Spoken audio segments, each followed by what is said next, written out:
The material which you've heard in the 3 lectures on the tapes that you've just seen present an entirely new perspective of the problems now facing the world. And people have asked, what is it in those tapes that make them so forceful and dramatic? After all, many of us know that these things are going on. And I'd put it to you that those are some of the factors that make them quite unique, because in essence, what we are presenting is material that people know is happening, but we present it in a new order that makes a dramatic impact. And in essence, the point is that a problem correctly stated is a problem half solved. So the next question that people raise is that much of it is very negative. We spend a long time talking about problems in the world and about the enormous crises that go from one side of the globe to the other, all of which is true. But I put it to you that in the negative aspect which you've seen, destructive though it may be, lie the seeds of a tremendous breakthrough. Because after all, the negative aspect of any picture is simply a reflection of the positive. What then can we deduce from what we've seen? The first point is that for the first time in man's history, the productive problem has been solved. We have now solved, through technology, problems that have dogged man through thousands of years. There is more abundance available than ever before, and if we can utilize it the correct way, it contains within it the potential to lift man into a new environment, probably the like of which has never been seen. Huge gluts now straddle the world, and yet many people are starving because they don't have access to them. In other words, the problem we're faced with is a distribution problem. But like any problem, provided man's ingenuity is focused on it in the correct way, and observing the correct rules, the rules of truth and righteousness, that problem too can be solved and take us through to something better. Well, people say, if that is the case, why aren't we making those steps? The answer to which is that the problem now facing us is not a problem of logic at all. It is a problem of power and a conflict of power. And alongside the great economic problems that we can see, we can also analyze and understand a tremendous power conflict as 2 totally opposite philosophies grip each other in what really is a battle to the end. The philosophy of freedom versus the philosophy of tyranny. And sooner or later, each one of us have to take sides in that battle, because all of us will be engulfed by its consequences before we're finished. So that raises the next question, quite obviously, which is, can anything be done? Can we move forward now into a situation where we can regain the initiative? The whole of the movement that we're concerned with, the League of Rights, is based on one premise, which is that individuals, observing the rules of truth and righteousness and acting together, can prevail against enormous odds. And already the signs of that are beginning to happen. There is a great regeneration throughout the world. There are more and more people looking for some lead through this crisis, with their hopes fixed on something worthwhile at the other end. And our invitation is that you should consider taking your part in that particular battle that lies ahead. Well, it's easy to say that, but the individual is usually overcome with a tremendous feeling of hopelessness at the sheer magnitude and size of the problem that confronts him. And I believe that that feeling of hopelessness is based on a number of fallacies which, if he can identify and counter them, will replace hopelessness with faith and hope. The first fallacy is that we need large numbers of people. And we have an almost hypnotic preoccupation with the idea that we must have thousands and thousands of people in any cause before anything can be done. And yet history defies the logic in that assumption. If you look back, you will find that all the movements that have shaped history, have changed the course of events, and often have altered the destiny of nations, have been small numbers of people with a firm goal, objectives, and some idea of motivation, who have in turn been able to shift events in which large numbers of passive people simply went along with what happened. Large numbers are not essential. A small number, highly dedicated, with the correct goal and the correct motivation, can accomplish anything. The larger the mob, the harder it is to get people involved using their individuality. And we are seeking a minority leadership of people who are prepared to commit themselves into service to provide the type of motivation that is now needed. And the second fallacy is that we have to use force or violence in order to accomplish our aims.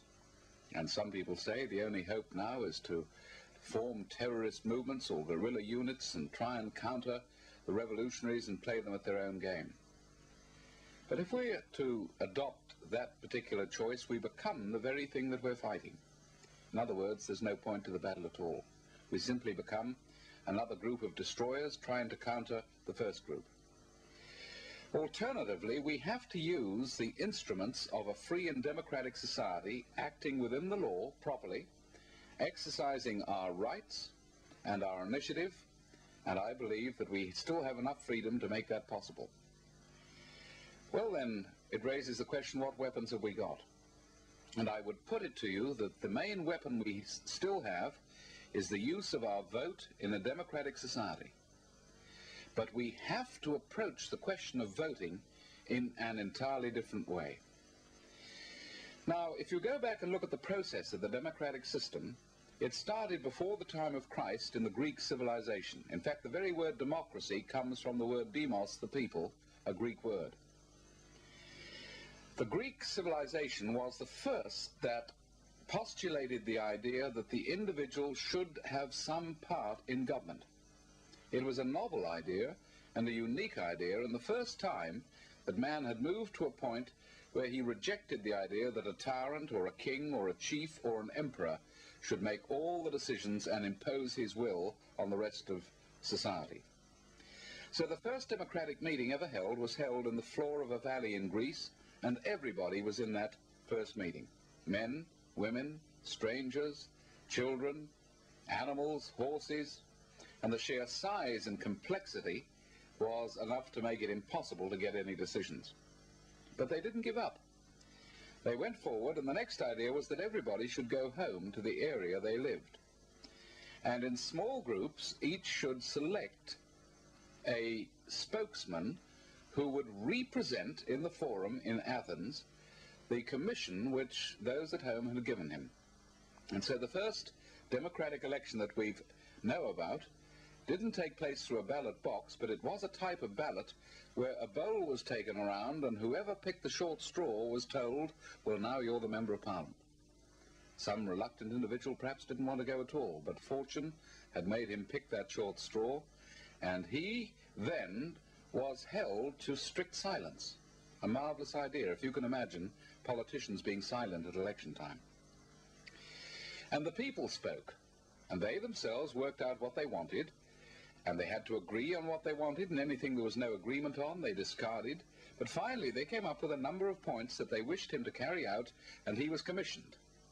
Their decisions were inscribed on a scroll which was handed to him, and he was instructed to go down to Athens and to represent or represent those ideas on their behalf in the forum. But before he left his village, they took him round, and on the temple wall at the end of the village hung the sharpest and heaviest axe that they could find. And they told their new representative that if he did not carry out the wishes which they had commissioned him with, when he came home he would simply lose his head and be beheaded. And that turned out very good members of Parliament. Drastic action though it might have been, each member of Parliament came back to his home, gingerly feeling his neck and saying to the people, am I doing the right thing? Am I representing you as you want? Is there anything else you would like me to do? With his eyes focused sideways on the axe which hung there, reminding him of his duty. Now, it would be a bit drastic to say we should start beheading politicians, but it's not too drastic to say that we do need a sanction to bring them back to their true role as representatives of those who bid them to go on their behalf to the various parliaments or councils or governments which we now have in our modern society. And I'd put it to you that if we can move to a point where we turn our representative into what he should be, a genuine servant of those who elected him, this battle has been won. For the essence of the battle, once we have gone through all the mountain of material that you've seen previously, comes down to one simple question. Do we belong to governments, or do governments belong to us? If governments belong to us, they must be made to serve the wishes of the governed sooner than impose their own desires on the community. And if we can regenerate a control over our representatives wherever they may be serving, that gets back to those principles, the battle has been won. If we're not prepared to take the effort to achieve that result, we move forward to a situation where we have no vote at all, and the will of a dictator or a proletariat or some tyrant is imposed down upon us without any choice as to the future either for ourselves or for our children. Well, it's easy to make statements about those principles, but what can be done? How are we going to get our representatives back into that sort of situation? Well, the first thing is, I think we should write to them regularly, asking what they're doing and telling them what we want. We cannot make any claim to act as responsible voters if we're not doing that. How can a member represent his electorate if the electorate is not speaking to him somehow or other? And if we simply asked him questions about what he's done so far and tell him what we feel he should be doing, we are at least making a start in this first step to asserting our authority as voters in regard to our member. But we've got to go on from there. And let's have a look at one concrete example that did take place in one area of Australia, in the smallest tier of government. You might think the most humble, but I think probably the most important part of government, and that is the local council or municipality. In one area, a rather arrogant council was so used to increasing the rates whenever it wanted and taking decisions which weren't very popular that it finally earned the ire of the ratepayers, and a small ratepayers association was formed. Now, it's important to stress that the Ratepayers Association, while it might have reflected the views of large numbers of people, only involved a small handful of people who were prepared to actually take part. There was a lot of sympathy for it, but not too many people wanted to commit the time. The Ratepayers Association, having organized itself and established a small constitution and elected officers, waited till the council elections, and then it decided on a totally new approach, not only to their own council, but to 5 adjoining councils. And finally they ended writing a letter to 48 candidates standing for 5 different councils with 3 very simple questions. Dear sir, we notice that you are standing for election to represent us, the ratepayers, in the council. And therefore we would like to ask you 2 or 3 questions. The first question is this. Would you agree, if you're elected, that you should not increase the rates in our council without first calling a meeting of the ratepayers and asking if they agree? Because after all, they have to pay and have to live with the decisions that you make. Question 2. Would you agree that you are, in essence, a servant of the ratepayers, elected to serve their interests on the council, and therefore you should spend as much time as possible seeking their will rather than developing your own particular ideas? And question 3, in order to do that, would you arrange meetings, public meetings, with the ratepayers in your area, perhaps every 3 or 4 months, in which you can report on what you've done, give some picture of the budget and the financial situation, and then seek instructions from your ratepayers as to what you're to do on their behalf? We would like you to understand that your replies will be published in the local press before the election. And that last statement was enough to set off a real controversy. A number of councillors who had been there 20 or 30 years and had never had to face this before took umbrage at this new intrusion as they saw it into their role. And Councillor Brown, for example, wrote back to the Ratepayers Association saying, "I've been on the council 28 years. I've never been asked questions before, and I'm certainly not going to answer any now." Councillor Smith said, "My job is to run the council, not to represent the people. I don't like this sort of questioning." Councillor Smith said, "I think it's the highest degree of impertinence to think that you can cross-examine us on what we're going to do." And there were a number of answers in that vein. Some of the newer candidates replied that they felt they should try and represent the ratepayers and would certainly seek their opinion and their directions on what was to happen in council, and would report back regularly on what they were doing. But the majority of the candidates standing did not reply at all, which was a strange reaction in view of the fact that they were seeking votes in order to get them onto the council. The Ratepayers Association booked a page in the local paper. They hadn't got any money, so they drew up a draft advertisement, exactly what they wanted to say, and they took that round from one ratepayer to the next, right throughout the district, showed them the advertisement, and asked whether they would contribute a few dollars towards its publication. And within a couple of afternoons, they had collected $400 or $500, and that full page appeared. The format of the advertisement was simply that right at the top they put the 3 questions which each candidate had been asked.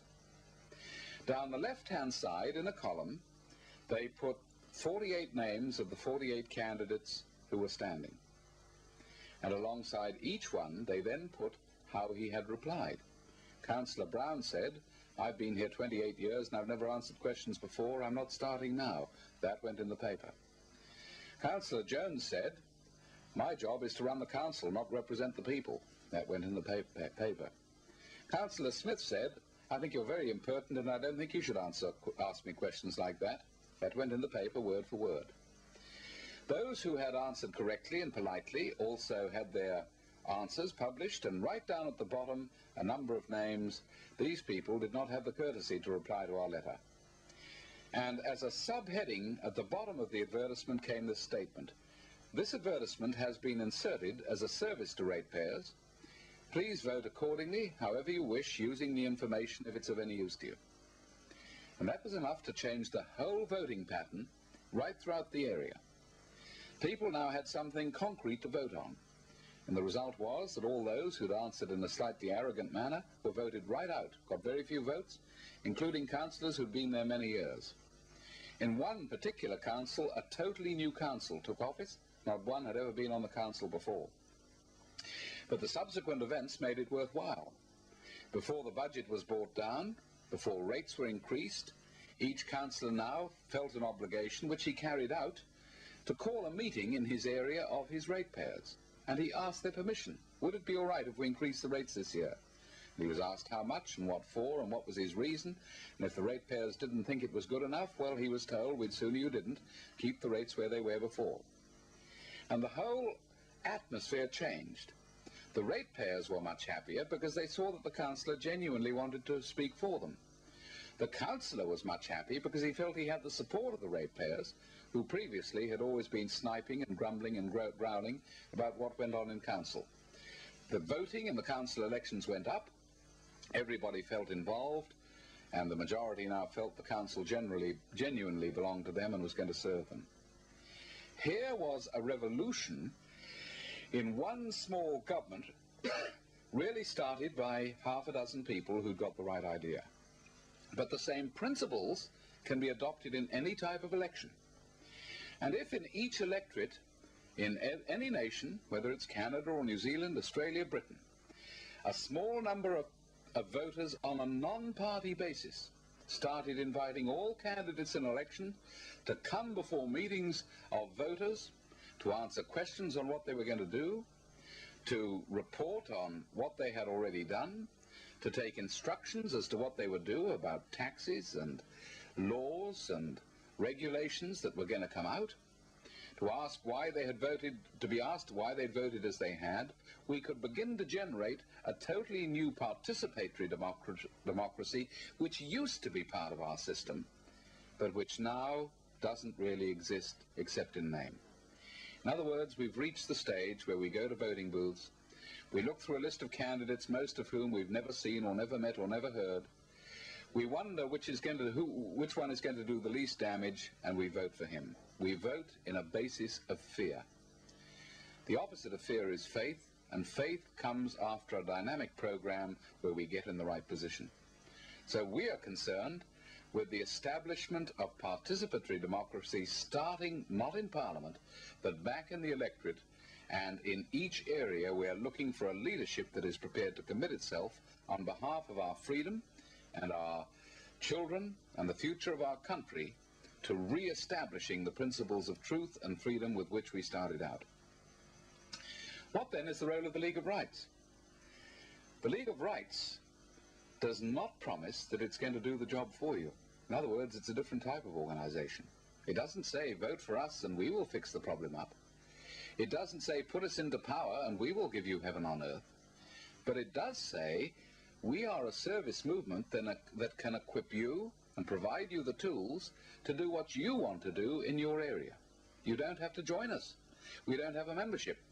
But you can avail yourselves of the material which we provide. And that falls into a number of fields. The first is that in each country where the League of Rights is established, Canada, Britain, New Zealand, Australia, we publish journals, regular newsletters containing both information and coordination. In other words, we tell you what is already being done, what a group in one part of the country has achieved, so that you can benefit by the experiences. This is all available. And you do need regular information if you yourselves are going to be effective. We produce video programs, like the one that you've just seen. We produce a very big range of cassette tapes and audios. And we have a library which is available. We produce and have available a small number of lecturers, but we are supplementing their services with audio tapes and videos simply because we do not have the resources or the speakers to cover the tremendous needs which are now developing. So you yourselves can organize your own meetings and inform other people in your community using the tapes, if you see them as value, which we produce. We have a great range of books, and books and the printed word have a mighty part to play. Books that you will not see on your book stands, books that you won't find in your libraries, but highly important in the unfolding battle for freedom. And I would therefore like to mention a number of books that I see as particularly relevant to the material which you've seen in this lecture. The first book I'd like to mention is a book called Your Will Be Done. Written by a former Australian Federal Member of Parliament, it simply deals with the nature of Parliament itself. The role of the Crown, the role of an upper house, the role of a lower house, the duties and legal obligations of a Member of Parliament, and particularly how you can use your institutions to get the results that you want. It is a simple background that every individual needs if he wants to use his Parliament or to get the benefits from his Parliament to which he is entitled. We have a little book called The Breakdown of the Employment System, a lecture given in the early 30s by a brilliant British engineer who had perceived for the first time the impact of technology on the traditional full employment type of productive system. And he was looking through, as a result of what he'd already observed, to a situation where large numbers of people would be freed from the workforce into a new type of leisure age.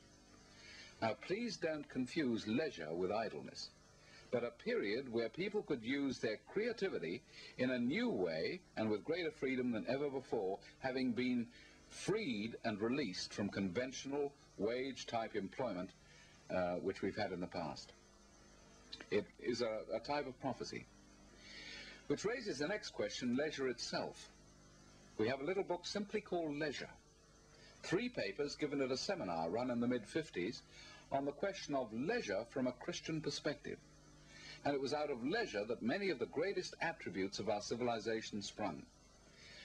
The arts, music, culture, building, architecture, a whole range of activities, most out of a very busy leisure period. And properly used, leisure is a full-time activity. There are a great many things that can be done in your leisure period, and it's probably the most important part of your life. The type of environment we've now developed gives a greater capacity for that type of freedom than ever before, and those three papers focus on leisure from a Christian perspective. And then two little books that I'd like to recommend on our heritage. The first, called The Essential Christian Heritage, a small booklet tracing the development of the Christian ideal of freedom built into our institutions. How did we get our Parliament? What is a constitution and where did it come from? The history of Magna Carta, the concept of private property, the concept of a servant-type government or king. All of these were unique ideas which gave us what at one stage was regarded as the finest parliamentary system in the world. It's part of our heritage. It's been lost to many people. Many have never heard of it. And that little booklet is worth all that you spend on it. And alongside that, an accompanying booklet called The Foundations of Freedom. Foundations of Liberty, I beg your pardon, by the Reverend Canon Fellows, a Church of England clergyman, now a canon, who, from, again, a church point of view, deals with the whole development of the social order down through our history and how we got many of the institutions. They're two invaluable booklets. And last but not least, a little booklet called Light on the United Nations. Two young Christians went back and looked at the roots and the philosophy and the development and the personnel who took part in the formation of the United Nations, which to many is a symbol of peace and hope, but which is more and more widely recognized as an institution which is slowly subverting the idea of freedom and is in essence an embryonic type of world government. It has done more harm than good, and the reasons for this are highlighted and explained in the little book, Light on the United Nations. Those books are valuable starting points. They're only a starting point, and you have to build on them. But the most important thing is your commitment yourself. You can listen to all this material and understand it, but unless you take action, nothing is incarnated in the situation. On the other hand, half a dozen people doing no more than meeting regularly, perhaps once a fortnight in somebody's front living room, writing a few letters, can change the whole picture. And if we can find enough people to do that, we are going to move forward into a new age. We're going to break through this crisis into a situation where those old words still apply. We turn our swords into plowshares. We sit under our vines and our fig trees, and none shall make us afraid. And we can look forward to a world of peace on earth and goodwill towards men. It's a goal worth fighting for, and I hope you'll take your part.